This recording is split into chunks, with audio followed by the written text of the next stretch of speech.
Hello नमस्कार, आप सभी को आपके अपने यूट्यूब चैनल मुस्कान कोचिंग सेंटर में स्वागत है।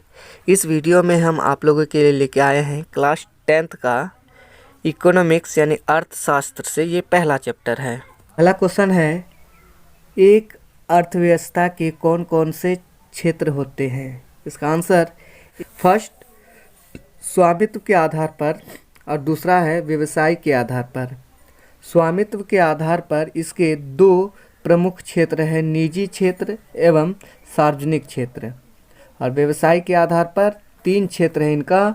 जो पहला क्षेत्र है प्राथमिक क्षेत्र, द्वितीयक क्षेत्र और तीसरा तृतीय क्षेत्र। एंड नेक्स्ट क्वेश्चन है, अर्थव्यवस्था के विभिन्न प्रकारों की विवेचना कीजिए। तो अर्थव्यवस्था दो प्रकार पर वर्गीकृत की जाती है। पहला विकास के आधार पर, ठीक है। विकास के आधार पर अर्थव्यवस्था दो प्रकार की होती है।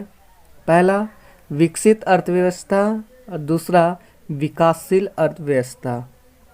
नेक्स्ट है स्वामित्व के आधार पर। स्वामित्व के आधार पर, स्वामित्व यहाँ देखिएगा, स्वामित्व के आधार पर, स्वामित्व के आधार पर दो बार हुआ।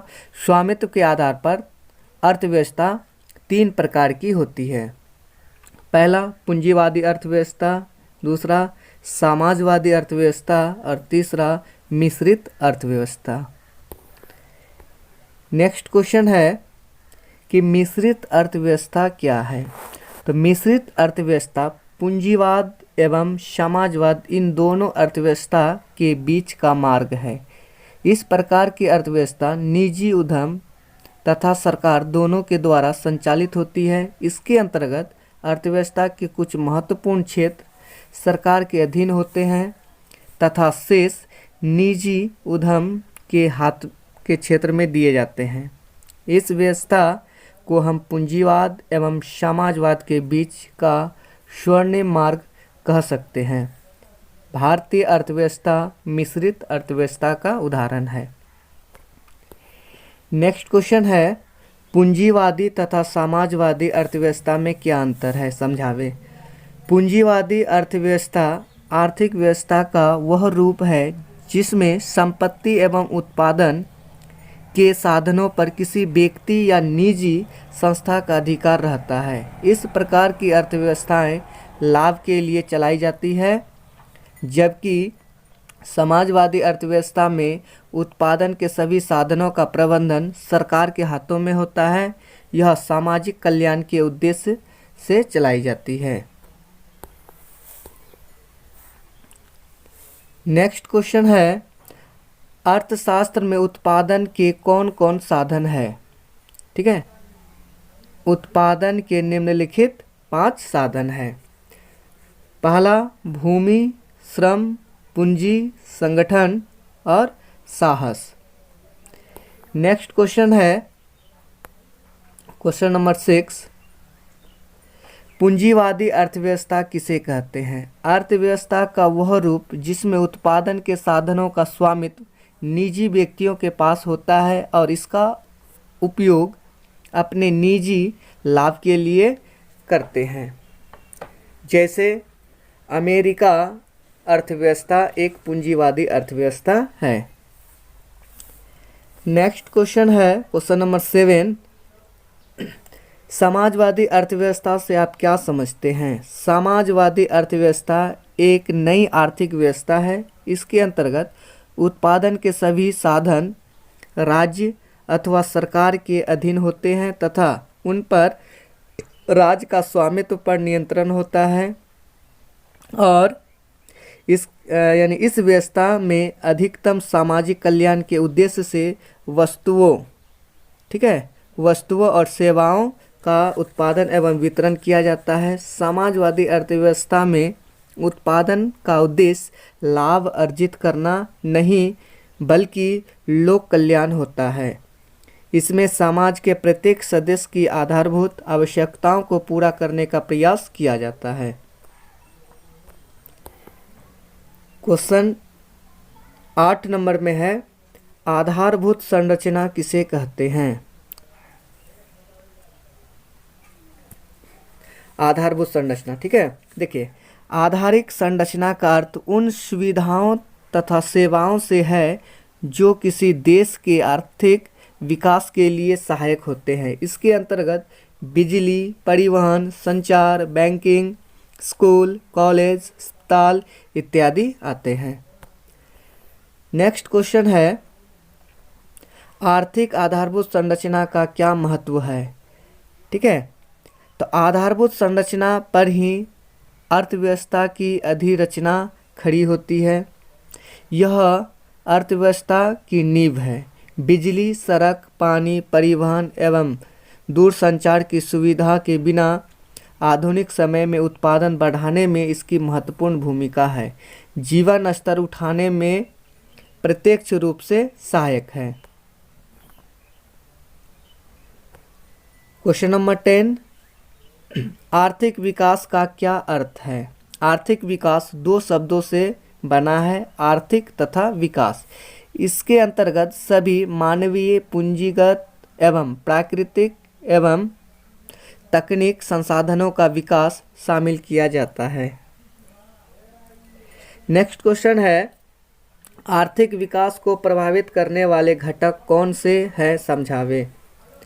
तो प्रत्येक देश का आर्थिक विकास उसके घटकों से प्रभावित होता है, जैसे जनसंख्या की मात्रा, पूंजी की निर्माण, तकनीक विकास आदि। इन्हीं घटकों को आर्थिक विकास के निर्धारक तत्व अथवा आधार कहा जाता है।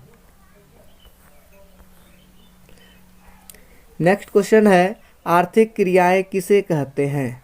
तो वे सभी क्रियाएं जिनमें हमें आय की प्राप्त होती है। ठीक है, वे सभी क्रियाएं जिनसे हमें आय की प्राप्त होती है उन्हें आर्थिक क्रियाएं कहते हैं, जैसे व्यापार, उद्योग, चिकित्सा आदि। नेक्स्ट क्वेश्चन है, भारत में आर्थिक नियोजन के लिए कौन सी संस्था जिम्मेवार है? इसका आंसर हो जाएंगे कि भारत में आर्थिक नियोजन के लिए, ठीक है, यानी नीति योजना आयोग का गठन किया गया है। यह मार्च 1950 को अस्तित्व में आया। कब आया ये? 15 मार्च 1950 को। भारत के प्रधानमंत्री इसके पदेन अध्यक्ष होते हैं। नेक्स्ट क्वेश्चन है, आर्थिक नियोजन किसे कहते हैं? नियोजन के मुख्य उद्देश्य क्या है? आर्थिक नियोजन का अर्थ है देश के आय पर इन प्रकार खर्च करना कि सर्वांगीण तथा सतत विकास हो। भारत में यह कार्य नीति आयोग करती है। इसका मुख्य उद्देश्य है संसाधनों का सही तरीके से उपयोग करना, आय के स्रोत को बढ़ाना, सामाजिक कल्याण से संबंधित कार्यों के लिए भी राशि का आवंटन, प्रत्येक क्षेत्र के विकास के लिए योजना का निर्माण करना। क्वेश्चन नंबर 15, आर्थिक नियोजन क्या है, संक्षेप में व्याख्या करें। आर्थिक नियोजन, ठीक है, योजना आयोग के शब्दों में आर्थिक नियोजन का अर्थ राष्ट्र के प्राथमिकताओं के अनुसार देश के संसाधनों का विभिन्न विकासात्मक क्रियाओं में प्रयोग करना है। भारत में यह कार्य राष्ट्रीय विकास परिषद एवं योजना आयोग के माध्यम से किया जाता है। इस प्रकार योजना के द्वारा भारतीय अर्थव्यवस्था लगातार विकास की गति को तेज कर आर्थिक विकास करती चली आ रही है। नेक्स्ट क्वेश्चन है, बिहार के पिछड़ेपन को दूर करने के क्या उपाय है? तो बिहार के पिछड़ेपन को दूर करने के लिए निम्नलिखित उपाय हैं। पहला, जनसंख्या नियंत्रण, शिक्षा का प्रसार, बाढ़ पर नियंत्रण एवं उद्योगों का विकास। नेक्स्ट क्वेश्चन है, बिहार राज्य के पिछड़ेपन के किन्हीं 4 प्रमुख कारणों को लिखें। यानी कि बिहार राज्य का पिछड़ेपन किस कारण से पिछड़ेपन है, इनके 4 प्रमुख कारण को लिखने के लिए बोला गया है। तो इनके 4 प्रमुख कारण, पहला अशिक्षा, जनसंख्या में बढ़ोतरी, तकनीक का अभाव तथा पूंजी एवं आधारिक संरचना का अभाव। नेक्स्ट क्वेश्चन है, उपनिवेश किसे कहते हैं?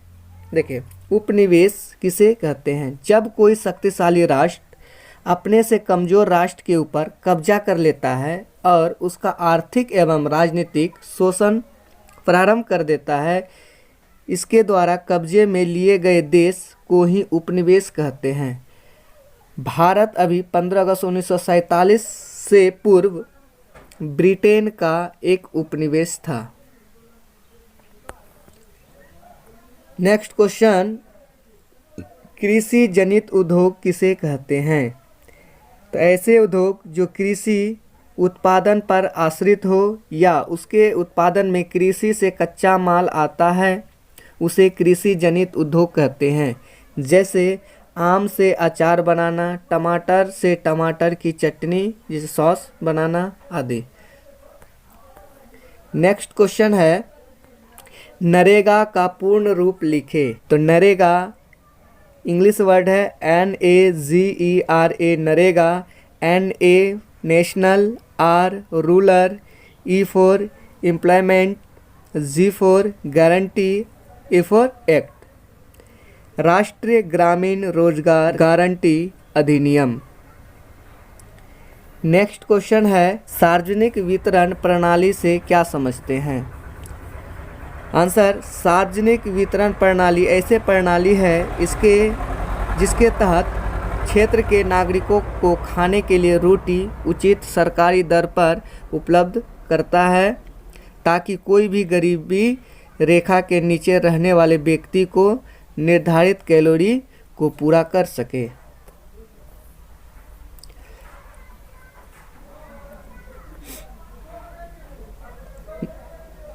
नेक्स्ट क्वेश्चन है, सार्वजनिक क्षेत्र क्या है?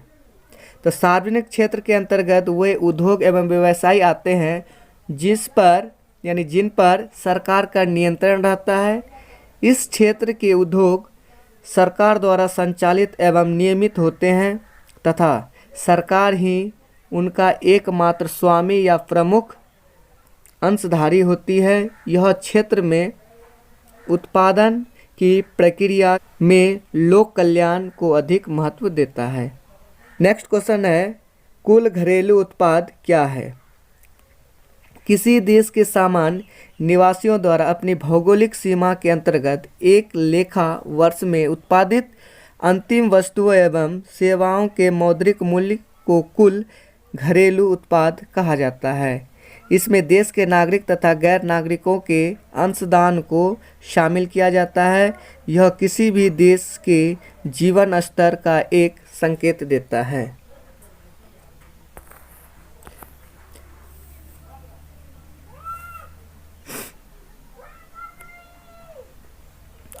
नेक्स्ट क्वेश्चन है, मानव विकास रिपोर्ट क्या है?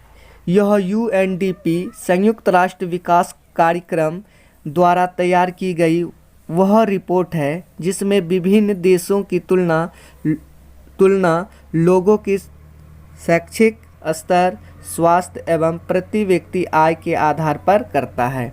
मानव विकास रिपोर्ट 2004 के अनुसार भारत का स्थान 126वां है। ओके, धन्यवाद। जय हिंद, जय भारत।